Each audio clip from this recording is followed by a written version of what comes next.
Hey, hey, hey! Selamat bergabung kembali di channel BB69. Sobat BB69, pada episode kali ini kita akan bincang-bincang mengenai sebuah film yang merupakan sequel dari film yang dirilis pada tahun 2018 lalu. Film ini sebenarnya sudah akan dirilis tahun lalu, namun karena pandemik maka harus ditunda dan sang sutradara tetap kekeh untuk menayangkannya di bioskop karena memang dibuat agar mendapatkan sebuah pengalaman tersendiri di bioskop. Film ini sendiri berjudul A Quiet Place Part 2. Nah, kali ini sudah bergabung dengan saya nih teman Kongko BB69, yakni duet dari Broscast. Apa kabar nih Mas Bram, Mas Reza? Halo Mas Tiawan, kabar baik nih. Mas Tiawan gimana kabarnya? Puji Tuhan, sehat-sehat selalu nih. Nah, Yeay, Mas Bram sehat? sehat. Udah nyaut duluan nih, sorry. Nggak apa-apa. Terlalu, terlalu semangat nih Mas, baru nonton tadi sore, jadi kayak, ayo kita bahas. Wah, jadi masih fresh from the oven ya? Iya, iya benar. Hmm. Masih keinget banget. Masih ingat-ingat banget ya. Nah, sekarang ini saya mau nanya nih, kabar dari akan dibuatnya sequel ini kan udah lama nih. Nah, kalian ini sewaktu mendengar bahwa film A Quiet Place yang sangat menghebohkan waktu dulu itu akan dibuat sequel part 2-nya, itu sebenarnya respon kalian di mana sih? Apakah kalian semangat atau kalian ngapain sih dibuat sequel?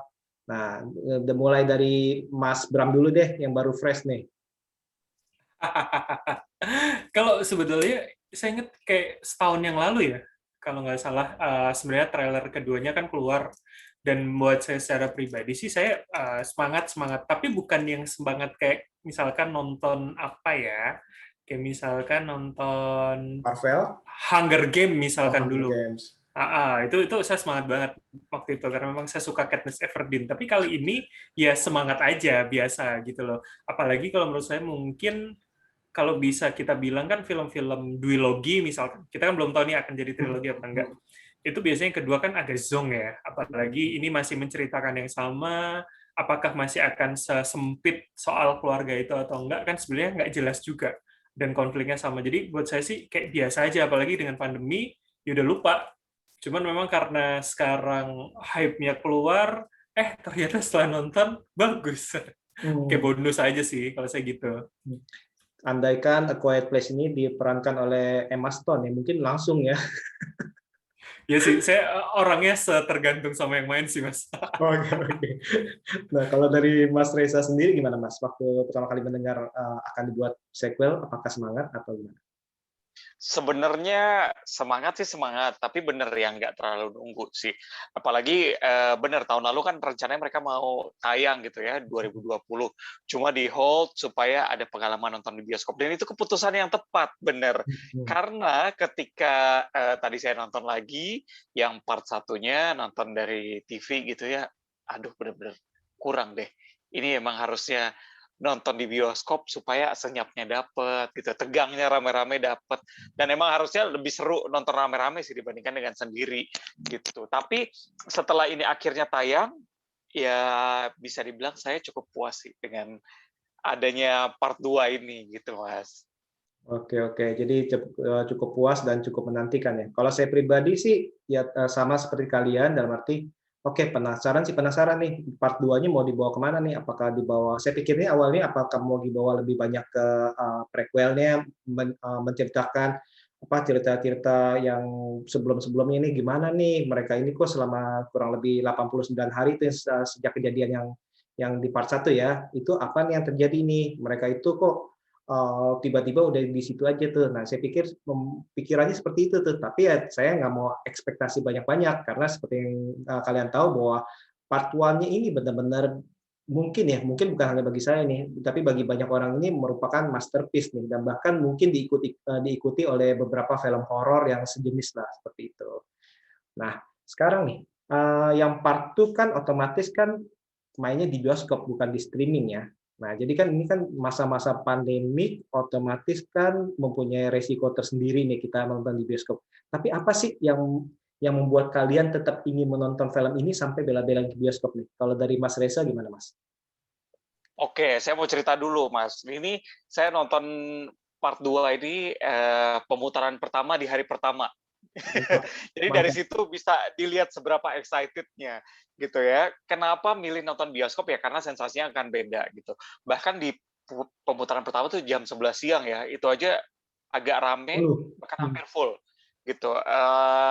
Kebayang gimana serunya sih buat nonton itu. Kenapa milih nonton di bioskop yang katanya orang-orang cukup beresiko, menurut saya sih nggak terlalu ya. Karena ya kitanya juga bisa jaga diri gitu ya dengan walaupun sekarang sudah diperbolehkan makan minum di bioskop, tapi saya lebih pilih untuk enggak ya dan nggak buka masker sama sekali. Jadi agak aman sih menurut saya gitu loh. Nah, kalau Mas Bram gimana Mas Bram? Alasan mendasar karena memang saya tidak suka horor. Saya benci film horor dan menakutkan karena buat saya nggak worth it. Idealis saya ya, apa namanya, sikap saya dalam menurut saya ngapain sih lu bayar, kita bayar buat ditakut-takutin dan pulang kepikiran gitu loh. Tapi tapi sebenarnya nonton ya di bioskop karena saya nggak mau nonton di rumah, cuma itu.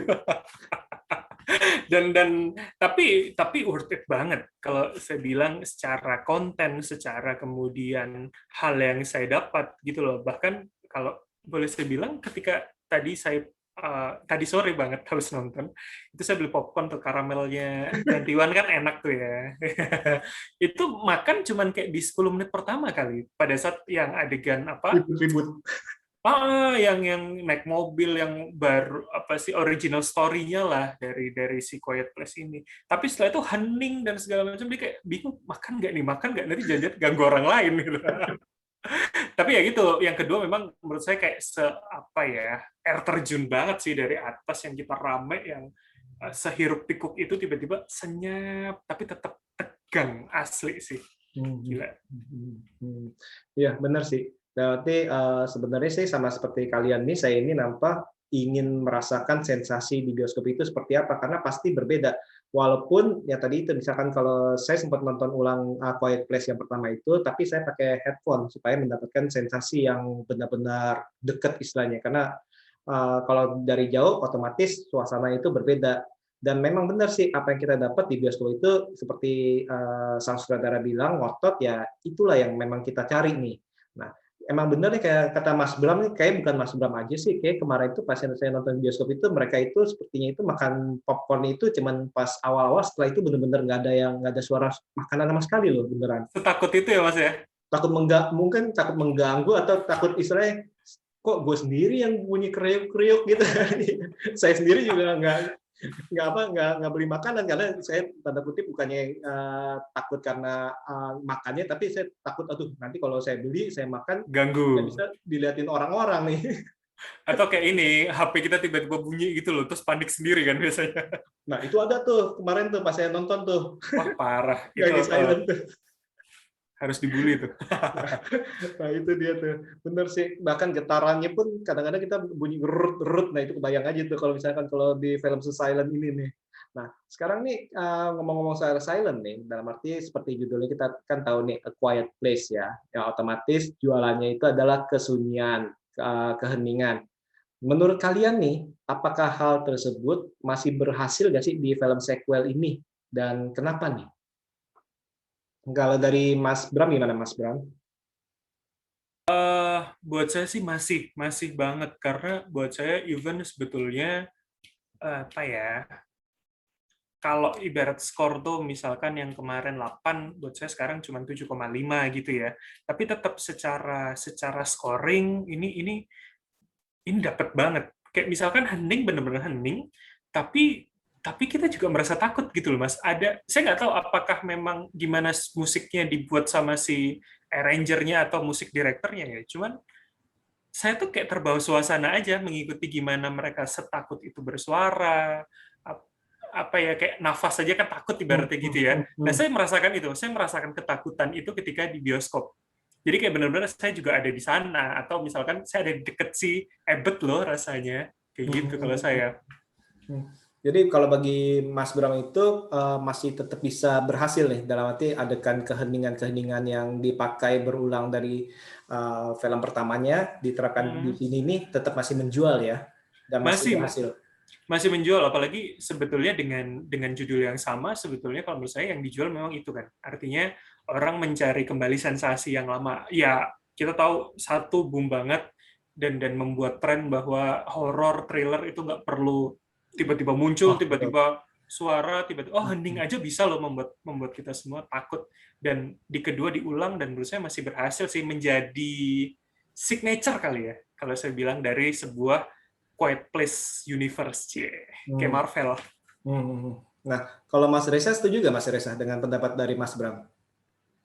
Iya, setuju banget karena keheningan itu justru bikin kita makin tegang gitu ya. Ketika kuping apa telinga kita tuh lebih dimanjakan dengan ASMR. Mungkin akan lebih seru kalau nontonnya Dolby Atmos. Cuma kemarin nggak dapat yang itu karena saya nonton di CGV ya, jadi nggak ada. Cuma ya memang ketegangan saat nonton dan heningnya itu yang jadi jualan dan itu dapat banget. Sampai tadi kalian kan juga cerita bahkan mau makan aja tuh takut gitu ya, saking heningnya gitu. Justru itu yang menjadi ciri khas dan itu masih dapat banget buat dijual sih.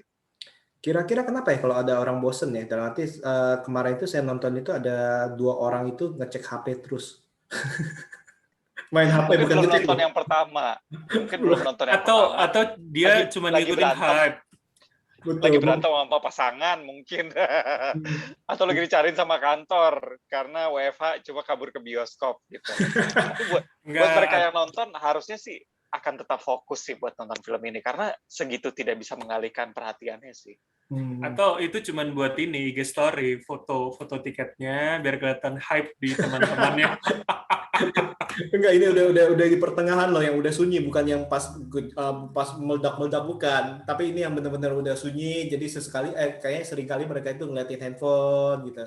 Ya berarti ya kita ambil positif aja, mungkin mereka juga lagi ada WA yang penting-penting segala macam sih. Ya. Atau ini Mas, saya tuh dulu inget yang pertama di tahun 2018 kalau boleh sedikit cerita. Saya keluar bioskop, ketika keluar itu ada celetukan gitulah, salah satu orang di belakang saya bilang gini, ya ampun nih film gini doang, mana horornya, cuman diam-diam. Tapi menurut saya mungkin karena ini pendobrak gitu loh ya, mungkin sekali lagi stigma kita kan, oh ya kalau komedi harus lucu, harus mungkin ada yang tersakiti. Oh, kalau horor harus ini, mungkin ada pattern tersendiri. Kalau saya gitu sih kali ya. Betul.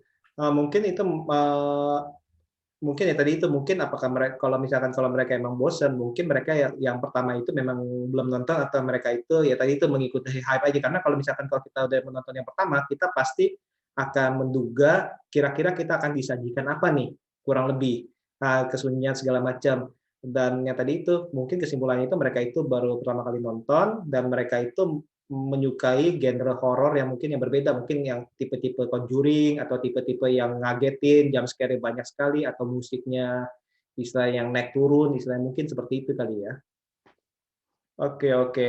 Nah, sekarang ini kan kalau kita lihat ini kan banyak karakter-karakter baru nih. Misalkan ada karakter yang diperankan oleh si Cillian Murphy ya, dan terus ada si Jimon Hounsou, dan juga ada satu kelompok nih yang dalam arti satu kelompok yang di dermaga yang agak-agak misterius nih, dalam arti penjahat atau cuman orang yang ingin hidup aja, dan juga ada kelompok yang di pulau. Nah, menurut kalian itu mereka itu sebenarnya itu perlu nggak ada di dalam film ini? Nah, kalau dari Mas Reza gimana Mas Reza? Perlu banget karena biar kita nggak fokus dari keluarga Ebert aja. Karena apa ya, sebenarnya film versi apokalips atau kiamat dunia segala macam kan konfliknya akan berputar di situ-situ aja antara manusia dengan zombie atau monsternya dan konflik sesama manusia, dan itu digambarkan di sini ya digambarkan dengan baik sih, walaupun di film pertama kan sempat ada juga karakter antagonis si kakek-kakek yang tiba-tiba teriak gitu Teriak, di betul. hutan. Cuma partnya kan belum terlalu banyak gitu ya. Sedangkan sekarang ada beberapa, ada yang di dermaga anak kecil mereka dijebak gitu. Terus ada sekelompok orang di pulau. Itu memang cukup mengeksplor, tapi akan lebih seru kalau misalnya ada cerita dari satu kelompok lain, terus mereka ketemu. Nah, perebutan tahta kekuatan siapa yang jadi ketua dan segala macam, itu jadi konflik baru lagi sih, supaya bisa memainkan konflik antar sesama manusia dan antara manusia dengan monsternya itu. Kayak The Walking Dead ya, kurang lebih ya, Negan segala macam. Bener, bener kayak Walking Dead, atau ya film yang bikin kita kecewa semua, film zombie-zombie. Nggak usah sebut aja namanya. Oke. Nah, kalau dari Mas Bram setuju nggak Mas Bram, dalam arti dengan penambahan karakter itu sebenarnya ini bermakna nggak sih di dalam film ini, atau istilahnya ya ngapain, mendingan istilahnya terusin dari tokoh utamanya aja.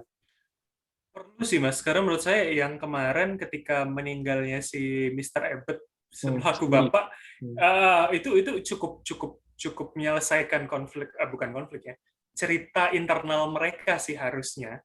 Jadi menurut saya kedua ini akan sangat membosankan ketika masih berkutat seputar Abbott dan anaknya, misalkan anaknya yang pakai oksigen, atau misalkan si siapa Markus yang punya gangguan pendengaran.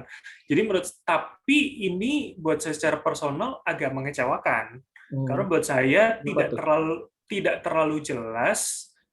Even banyak ya, kalau kita bilang peran-peran baru yang minor sebetulnya secara peran, tapi nggak dijelaskan misalkan mereka ini siapa, mereka ini dari mana, apa yang ya, kalau membuat konflik manusia dengan manusia kan pasti karena kita mau nggak mau saling bertahan supaya nggak diserang sama musuh dari luar kan, ya si monster itu tadi. Tapi buat saya terlalu fokus aja sih cerita ini di Abbott dan keluarganya, kurang menggali si tokoh-tokoh lain yang seharusnya menurut saya bisa jadi bumbu dan nilai jual.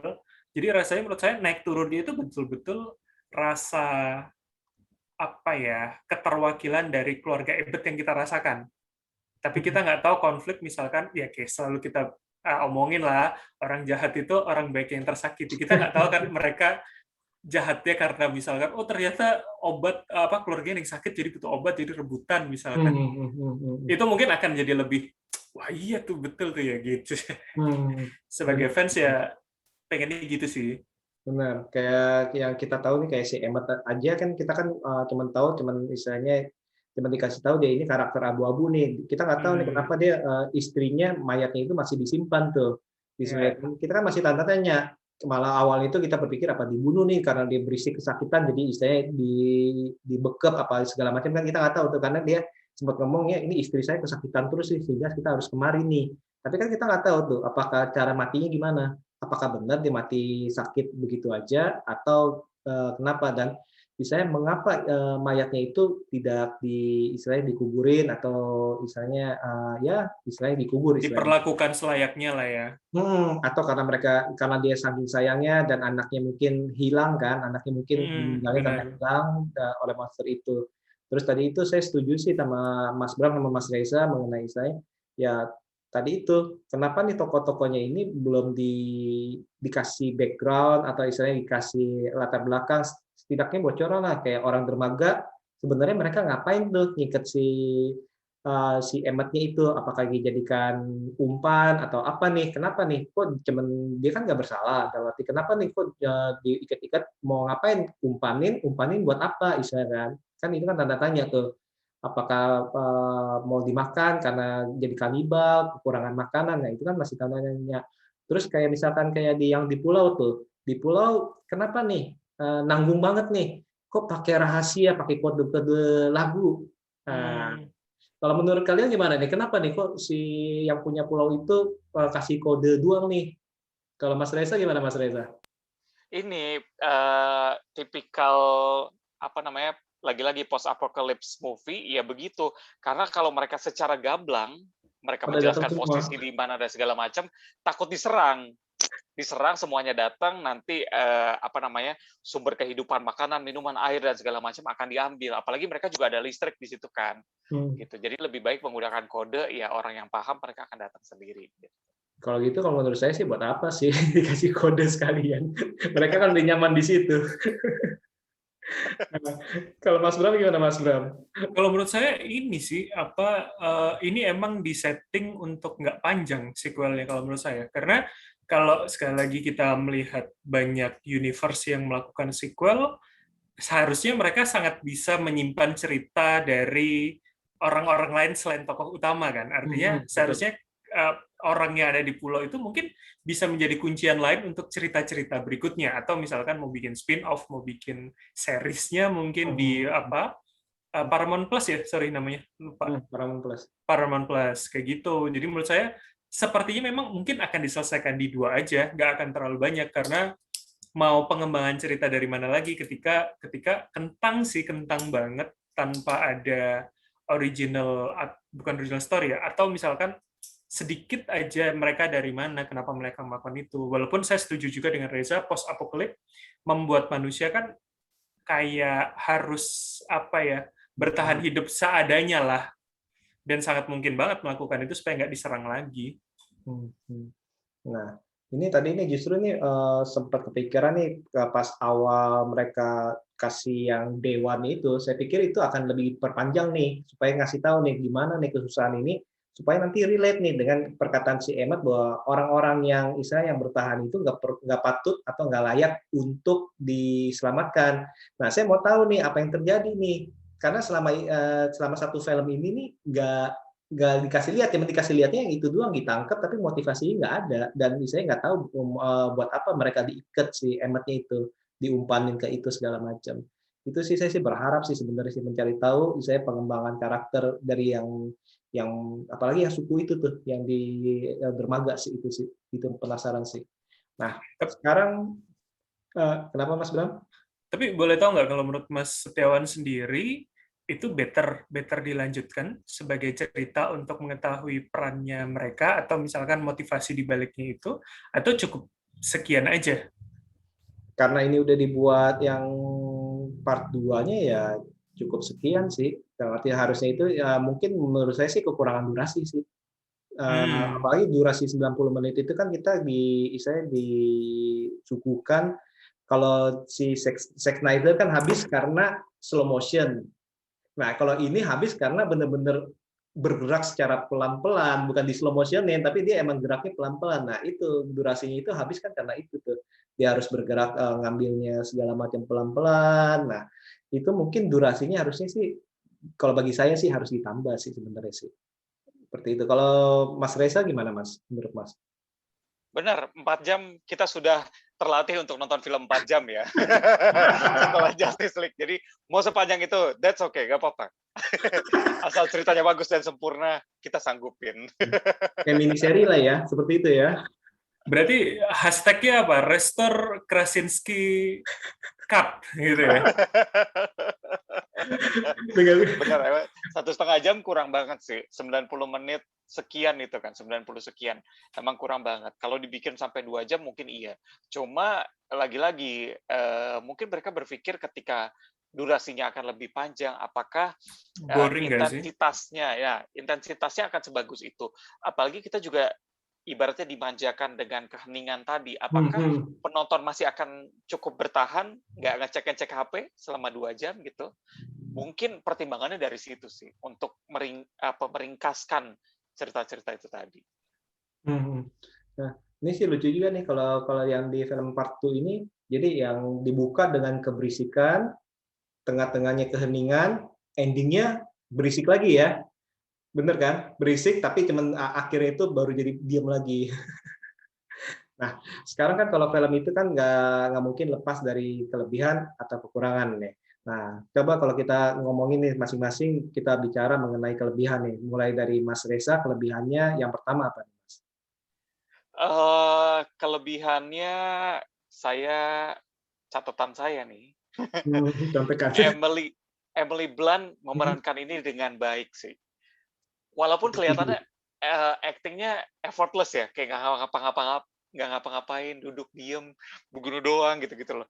Tapi actingnya luar biasa dan sebagus itu. Dia benar-benar bisa memerankan sosok ibu dengan baik yang dekat dengan anaknya, ngurusin konfliknya gimana. Apalagi salah satu adegan yang memorable dan cukup jadi favorit saya adalah pas dia masuk kawat itu, terus kesenggol berisik, dia berbisik, run.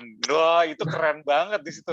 Dia lari dan segala macam ya kan, walaupun sampai anaknya nginjek bear trap gitu, terus ditutupin, nggak tahan juga ya, gimana namanya anak kecil, kesakitan harus teriak gitu. Jadi aktingnya mereka masing-masing, ada Noah juga.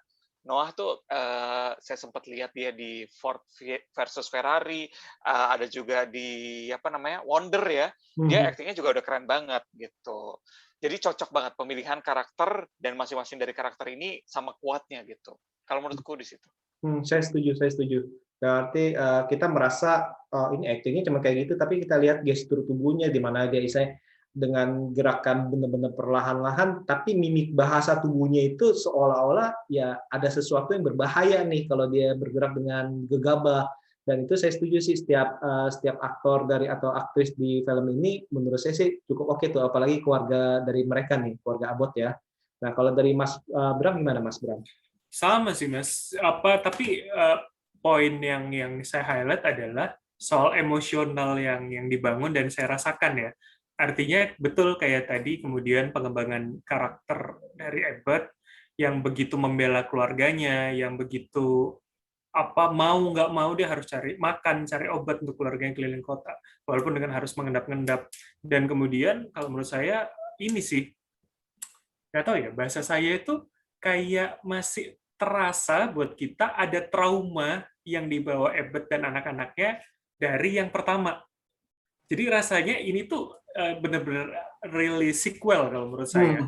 Betul. Jadi kita masih sangat bisa mengingat, oh ya, dia begitu karena yang di pertama dia segitu kehilangannya, segitu mencekamnya kondisinya. That's why dia sangat membela dan melindungi keluarganya, kayak Reza tadi bilang ada bear trap, terus kemudian melindungi anaknya mau tidak mau, atau misalkan dia pas bilang run, itu kan buat saya begitu ini ya, personal gitu loh, rasanya kayak bener-bener dia itu lagi, yuk lo harus selamat gitu loh, gue aja nggak apa-apa, seakan-akan begitu yang saya rasakan. Jadi ini poin plus penting sih buat saya sebagai penonton ya, ambience kekeluargaan dan emosionalnya gila sih. Ya kayak emaknya aja kan kaki masih balut ya karena kena paku Yeah, tuh ya, kalau kita lihat ya, benar. itu masih ada tuh di balutannya itu. Dan itu, nah ini dia yang tadi itu saya bilang, ini menjadi nilai plus nih kalau bagi saya nih, dalam arti penceritaannya ini sangat bagus nih. Kalau kita lihat, kalau kita nonton film yang pertamanya, habis itu kita nonton film yang keduanya, kita lihat tuh lampu merahnya yang dulu, yang pas di sorot pertama tuh lampu merah, nggak tahu ya, yang di pertamanya itu ya istilahnya itu yang udah hancur tuh. Terus toko mainannya tuh yang dia pergi kan sempat dikasih lihat kan tuh, ada sekilas itu mainan penyebab kematian daripada anaknya itu tuh. Nah, itu dikasih lihat tuh. Nah, mungkin bagi beberapa orang itu pengulangan, tapi bagi saya justru itu detail yang sangat bagus itu benar-benar di recreate ya, dalam arti dibuat lagi dan dijadikan sesuatu adegan yang baru nih, dan itu menurut saya sangat bagus nih. Nah, kalau kelebihan kedua gimana nih Mas Reza? Tunggu, aku mau tambahin sedikit. Nah, nyambung juga. Mengenai detail-detailnya, kalau misalnya kita bisa ingat lagi, di film pertama ketika mereka masuk ke semacam minimarket, supermarket, semua barang-barang udah habis. Betul. Tapi disisakan, ada satu semacam lemari yang isinya masih penuh. Bisa nebak gak isinya apa? Oksigen bukan? Bukan, potato chips. Oh, keripik kentang. Gak ada yang berani ngambil karena resikonya mati. Maksud detail. Karena berisik ya. Oke. Benar. Nggak kepikiran. Dari ngebuka aja udah akan berisik, apalagi makan kan krok gitu. Detail sekecil itu aja tuh dipikirin sama mereka. Itu salah satu jadi poin tambahan yang mereka pikirin, sedetail-detailnya sesuai dengan kira-kira apa yang terjadi ketika alien itu datang ke bumi gitu. Itu luar biasa banget. Mungkin nggak semua orang merhatiin, tapi saya merhatiin detail itu dan luar biasa. Tepuk tangan. Oke. Kayaknya harus nonton lagi nih Mas, dalam arti ya. Kalau kita kan cuma fokusnya ke popcorn Mas ya, Mas Bram ya. Berarti nyesuaiin adegan keripik di mana nih gitu ya? Nanti coba yang adegan awal ya. Nanti coba saya rewatch lagi deh. Kemarin padahal baru rewatch tapi nggak sedetail itu saya ngeliat itu. Oke. Keren. Bener sih. Soalnya udah dari bukanya, udah dari gigitnya, udah itu nyawa Enak sih, tapi resikonya mati ya. Mati karena nikmat. Nah, kalau kelebihan kedua apa nih Mas Reza?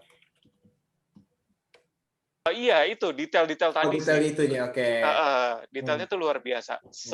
Seluar biasa itu mereka mikirin sampai ya benar-benar membayangkan ketika alien datang ke bumi dan kita nggak boleh berisik, kira-kira apa yang masih ada ya, apa yang kurang, apa yang kita ambil dan segala macam.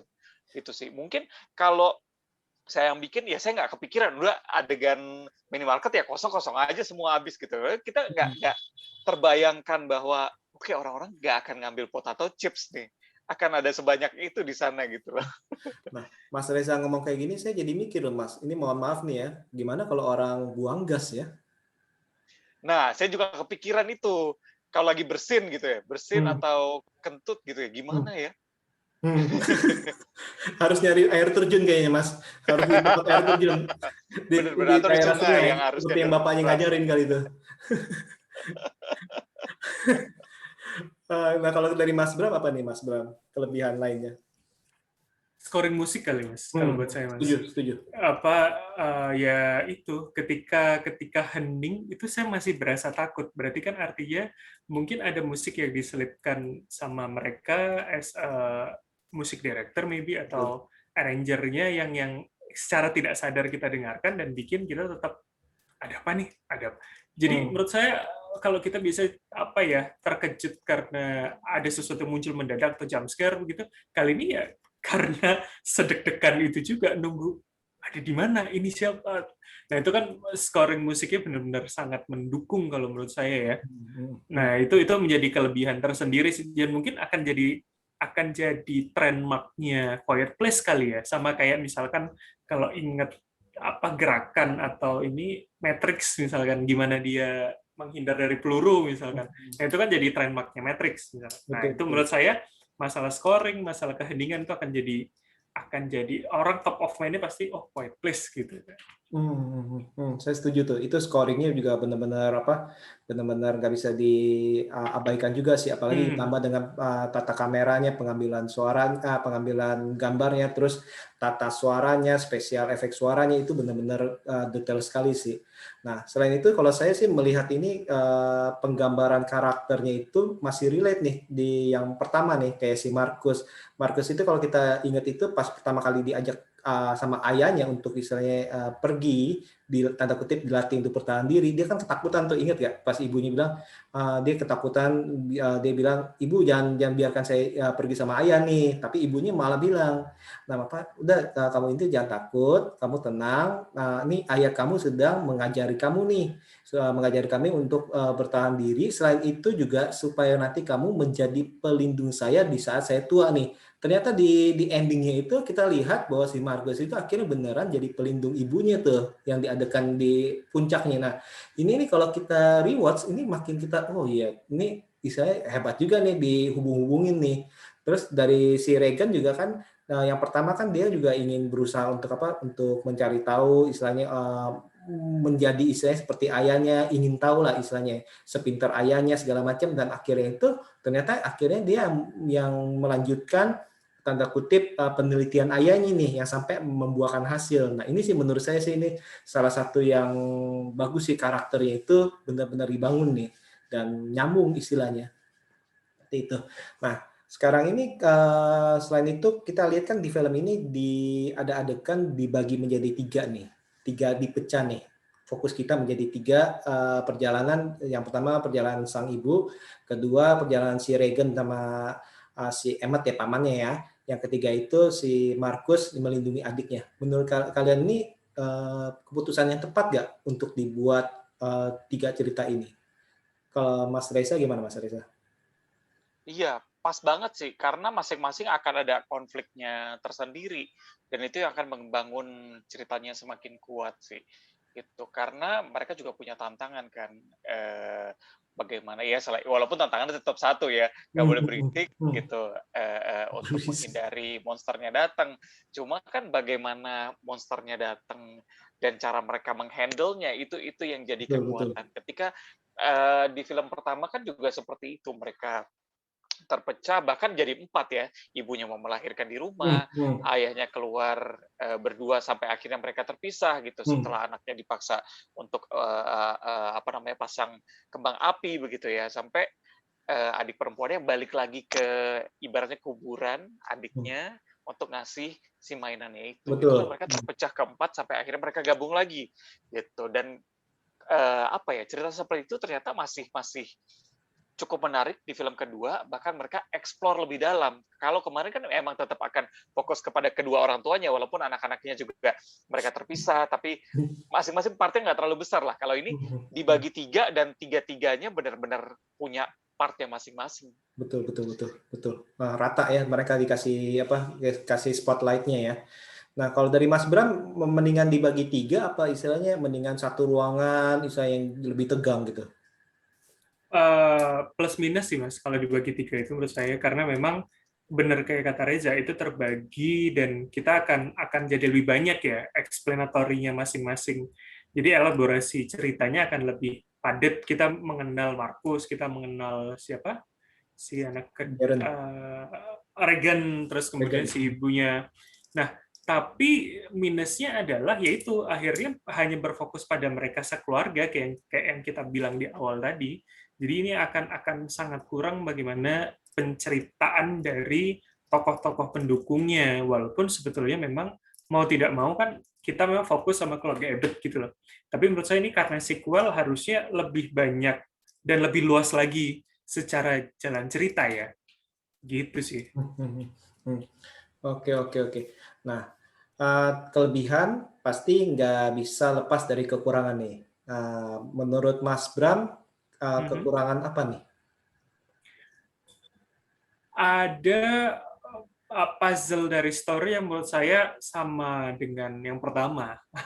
Nggak tahu ini adalah kemudian memang ciri karakternya atau gimana ya. Kalau misalnya kita lihat kayak ya Markus melindungi adiknya segitu care-nya gitu. Tapi kan si siapa namanya Regan itu juga bandel banget kan, gitu loh. Kayak misalkan salah satu Regan bilang jalan-jalan, tapi tetap dia kayak seakan kita sebagai penonton gatel ya, kayak kita nonton sinetron gitu. Kan dibilang nggak usah keluar kan, kena kan akhirnya, padahal kok lu diem aja harusnya nggak begini gitu.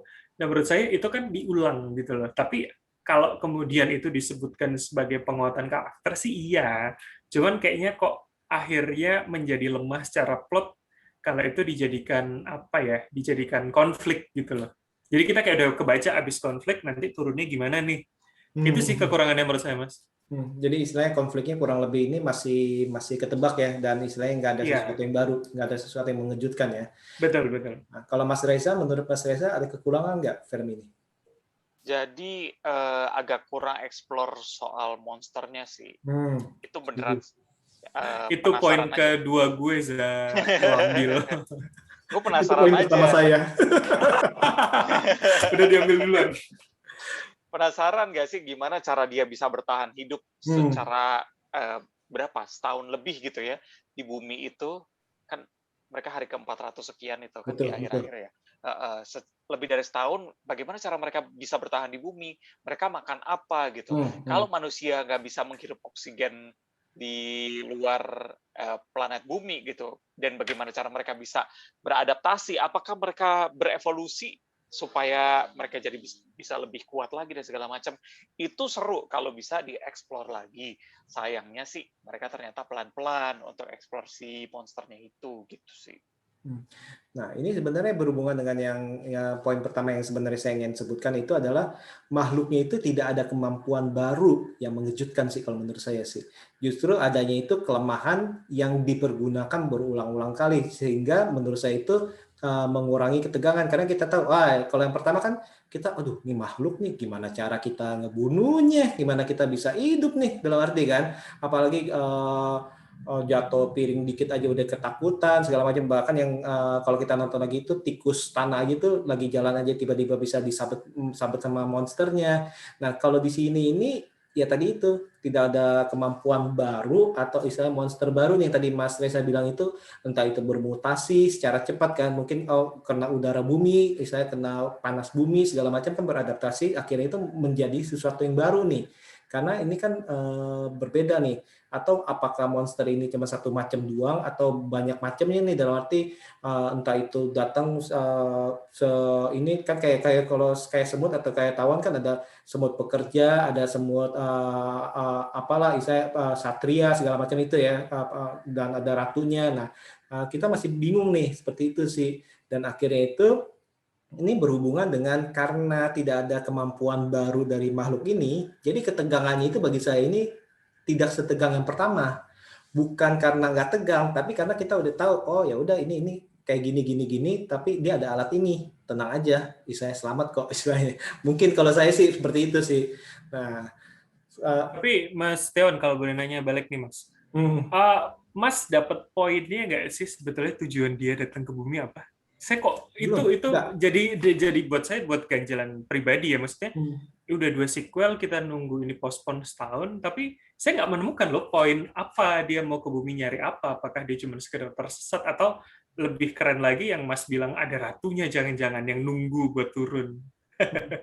Nah itu dia. Nah ini benar-benar saya juga masih bingung juga nih. Apakah nanti kayak istilahnya sebenarnya itu mereka itu makhluk yang cukup pintar kayak di Starship Trooper, atau istilahnya mereka itu hanya istilahnya makhluk yang jatuh dari angkasa, atau sebenarnya itu ini kayak istilahnya kayak penelitian rahasia dari negara yang istilahnya yang sebenarnya itu bukan meteor tapi itu pesawat luar angkasa manusia nih yang mengambil sampel istilahnya seperti itu, kayak ya film-film science fiction lainnya nih, atau cuma kebetulan aja misalnya satu meteor yang mengandung, bukan satu sih, itu banyak meteor yang mengandung banyak monster, tiba-tiba hujan ke bumi seperti itu sih.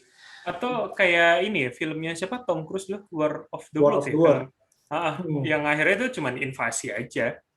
Nah, kalau invasi kan berarti mereka pintar dan tujuan itu untuk menginvasi. Nah, kalau mereka justru itu nih tadi yang tadi kata Mas Bram atau Mas Reza itu ya, tujuan mereka datang buat apa nih? Apa mereka cuman kunjungan kerja, atau istilahnya cuman ingin menguasai? Karena gini, kalau di film-film lain kan kita kan melihat bahwa makhluk luar angkasanya itu kepintarannya itu seolah-olah itu di atas seperti itu. Nah, Lebih kalau maju. ini bener kan? Kalau ini kan kesannya ini cuman insting, mendengar bunuh, Kayak mendengar bunuh. binatang ya jatuhnya ya. Nah, dan kita nggak tahu bunuh itu dibunuh apa dimakan, ya kan? Apakah mereka itu istilahnya primal, istilahnya refleks untuk makan, oh ini ada ini dia makan, atau refleks untuk bunuh, habis itu udah hilang. Nah, seperti itu sih. Nah, ini ada kekurangan lagi kan ya? Kalau dari Mas Reza atau Mas Bram, ada yang mau ditambahin nggak? Ya, gimana? Bener sih, karena kita udah kenal ya, jadinya nggak tegang lagi, dan yang dieksplor justru malah salah satu kekurangan dia yang baru, oh ternyata dia nggak bisa berenang gitu. Sama satu poin lagi yang bikin saya gregetan adalah kenapa dia tidak menggambarkan daerah lain gitu. Misalnya ya kayak cuma 5 second, 5-6 detik menggambarkan bagaimana kota-kota lain atau county yang lain di Amerika atau justru negara lain gitu. Karena kebanyakan kan menggambarkan seperti itu ya gitu. Kalau ini lokasinya cuma di situ doang dan satu pulau, kan seolah-olah satu pulau ya. Bagaimana peran pemerintah Amerika, bagaimana peran PBB melihat ini begitu. Apalagi ini berjalan sudah lebih dari 1 tahun loh. Masa iya mereka nggak dilakukan apa-apa? Nah, ada Sunda masuk Empire akal juga. gimana, Zak? Benar, itu salah satunya Nanti juga. nanti apa di Bandung ya? Nah gitu, kalau misalnya ini masuk juga kayak Mas Tiawan bilang, atau jangan-jangan justru ini eksperimen dari pemerintah gitu ya. Mereka bikin ini, dijeblosin di sana, terus mereka diisolasi pulau itu untuk melihat sebenarnya seberapa cerdas makhluk ini dan segala macam gitu sih. Mungkin akan jadi cerita lain gitu ya ketika itu dieksplor, tapi lumayan bikin gregetan menurut saya sih. Ini terjadi satu lokasi doang atau seluruh dunia gitu.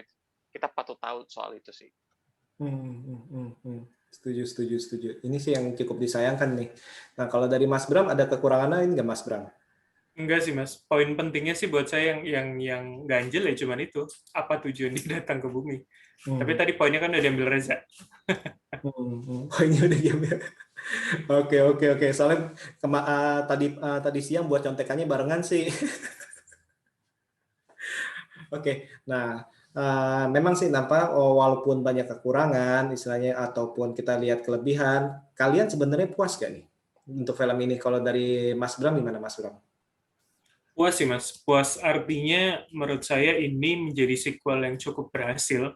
Even misalkan nilainya, sorry, even nilainya nggak sama ya. Kalau saya bilang tadi mungkin yang pertama ada 8, sekarang cuma 7,5, tapi puas banget untuk nggak zonk lah. Karena kalau saya bilang namanya sequel, even itu mau apa duologi atau trilogi, biasanya kan tidak se-memorable yang pertama gitu loh. Gitu. Jadi ini masih cukup cukup menyenangkan. Jadi kalau misalkan kita bicara soal Quiet Place ya nontonnya 1 dan 2. Kan biasanya kalau kita ngomong soal film sequel akan ya udah pertama aja, yang kedua tuh jelek. Biasanya gitu kan. Kalau saya sih gitu sih. Jadi masih layak untuk menyandang title A Quiet Place ya, Part 2 istilahnya masih. Masih dan worth it banget buat ditonton di bioskop kalau buat saya. Nah, kalau Mas Reza gimana Mas Reza? Iya, saya puas sih, cukup menghibur di tengah pandemi yang kalau tadi Bram bilang takut nonton horor, kalau saya nonton Quiet Place bukan takut dengan monsternya atau apa, takut mungkin di sekitar saya ada yang bersin gitu, karena kita satu ruangan di bioskop bareng-bareng gitu ya. Tapi kalau dari segi film dan ceritanya, oke puas, saya puas banget, menikmati banget film ini. Puas ya. Nah, karena kalian puas dua-duanya ini, menurut kalian perlu nggak dibuat satu lagi menjadi trilogi? Kalau dari Nah, Mas Reza gimana? ini kabar yang saya dapatkan justru kan memang sudah mereka sedang mempersiapkan untuk segera produksi yang ketiga gitu ya. Cuma dari beberapa catatan obrolan kita tadi, semoga menjadi catatan bagi mereka nih. Ada hal-hal lagi yang bisa dieksplor selain keluarga mereka doang gitu. Kekurangannya apa, kelebihan dari monsternya gimana. Kalau misalnya mereka monsternya tidak berevolusi ya balik lagi, oh kita akan tahu nanti akan kalah, oh ini pakai alat bantu dengar nanti akan kalah dan segala macam ya udah cuma gitu doang sih, takutnya begitu, satu udah tinggi banget, 2 agak sedikit turun, jangan sampai 3-nya turun jauh gitu. Berat banget memang untuk mempertahankan prestasi, apalagi bisa dibilang mereka breakthrough ya, membuat film ini jadi trademark tersendiri gitu. Betul, betul. Nah, kalau dari Mas Bram gimana Mas Bram? Menurut Nggak Mas perlu Bram? sih, Mas. Buat saya nggak perlu. Buat saya cukup Kenapa? akan kita nggak tahu. Maksudnya orang udah berekspektasi, nonton 1 ekspektasi, nonton 2 ekspektasi. Kayak yang saya bilang, even nilainya nggak sama, tapi ya masih bagus. Ketika 3 ya jangan sampai ini kemudian jatuh banget sih malahan. Kalau dibuat seolah-olah seperti film Cloverfield gimana? Dalam arti universe-nya masih sama, tapi dilihat dari sudut pandang yang berbeda. Jadi bukan lagi. Kalau saya sih kurang, Mas. Kurang. Saya berkaca di ini ya, saya berkaca di Lion King 1,5, ingat nggak? Ada. Iya. Dari sudut pandangnya Timon dan Pumbaa. Ya memang beda sih ya, ini animated movie gitu ya. Tapi menurut saya itu sangat tidak menarik. Buat apa saya tahu ceritanya Timon dan Pumbaa, even dia adalah tokoh yang menarik misalkan. Tapi untuk dia berdiri sendiri, ya mereka bukan siapa-siapa yang harus kita perhatikan. Sama kayak ini, kayak novelnya siapa? Divergent Insurgent itu loh. Dia kan novelnya ada 4. Yang keempat adalah Four. Four itu kan sebetulnya sudut pandangnya Four dari cerita yang pertama.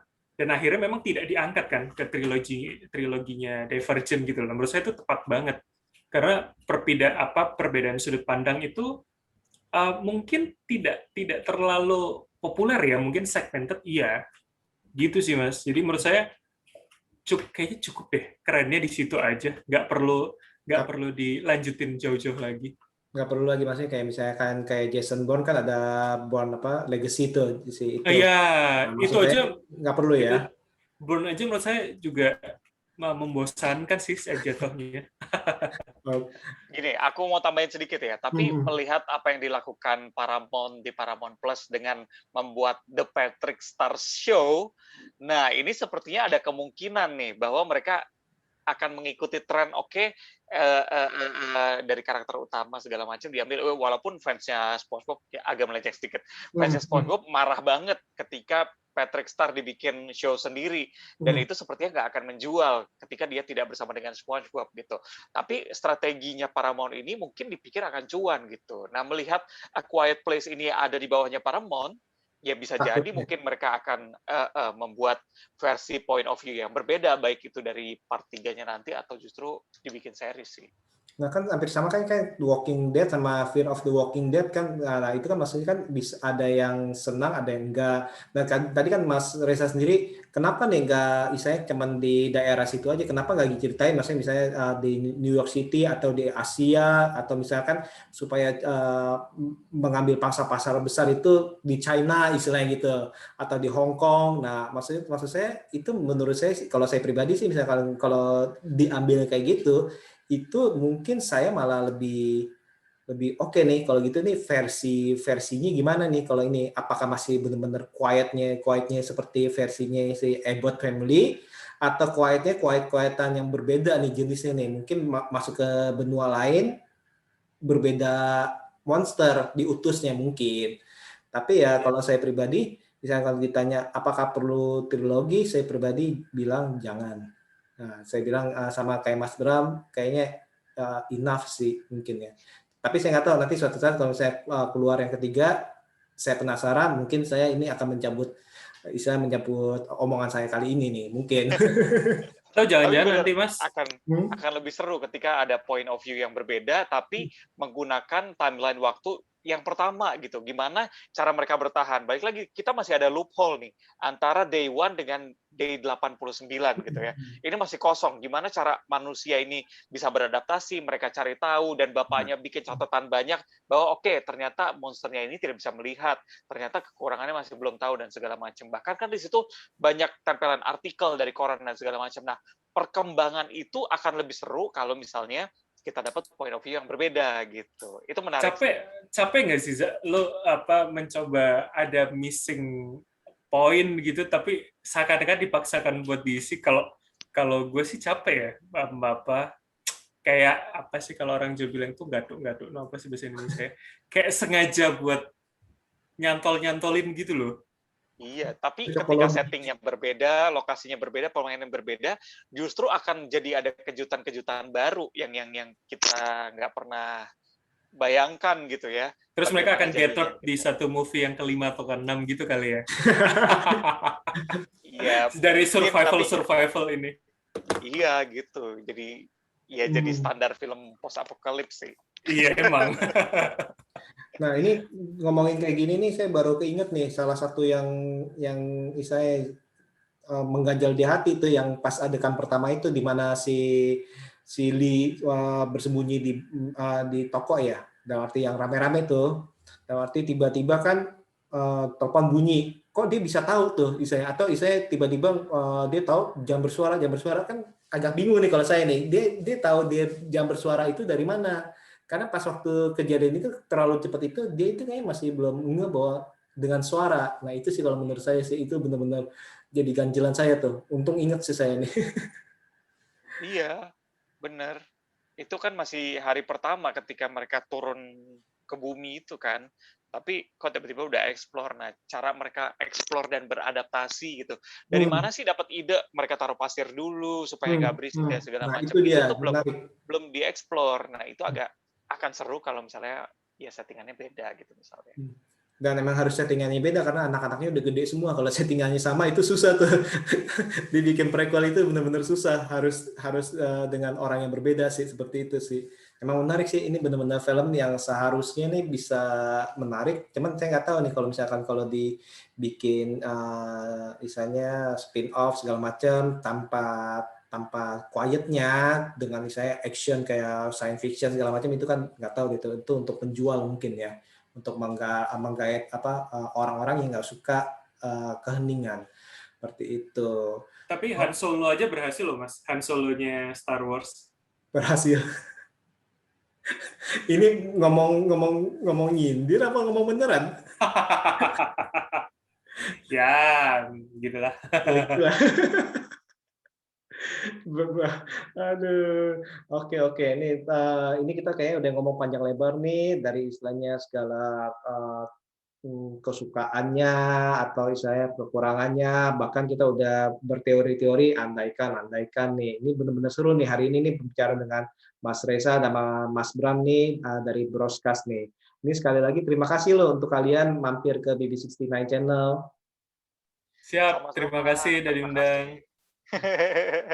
Semoga semoga nggak bosen lah kita ngobrol-ngobrol kongko-kongko bareng ya. Amin. Kita kongko-kongko bareng nih jadi teman kongko ya. Siap. Nanti sesekali juga boleh nih saling undang nih, Mas. Misalnya Broadcast mau undang saya, ayo boleh kita Wah, ngobrol-ngobrol. pasti dong. Oke. Siap, as soon as possible. Oke. Sekali lagi terima kasih nih untuk Mas Bram, Mas Reza, dan untuk para sobat BB69. Jangan lupa untuk mendengarkan juga di channel Broadcast. Nah, kalau untuk IG-nya di mana, Mas Bram atau Mas Reza? Di broadcast.podcast. Broadcast.podcast. Kalau untuk mendengarkannya di Spotify, Mas. Spotify, di Anchor ya. Iya, betul. Dan di platform-platform lainnya. Platform lainnya. Oke. Nah, itu jangan lupa tuh didengarkan tuh. Apalagi mereka juga suka bahas mengenai superhero juga ya, Marvel kalau nggak salah ya. Nah, itu boleh tuh dengan teori-teori mereka, dengan misalnya kesenangan mereka. Oke, sekali lagi saya mengucapkan terima kasih untuk para sobat BB69 untuk mendengarkan kami, pembicaraan kami, dan semoga kita bisa berbicara dengan tema yang berbeda lagi. Sekali lagi terima kasih dan see you. Sampai ketemu. Yeah, thank you.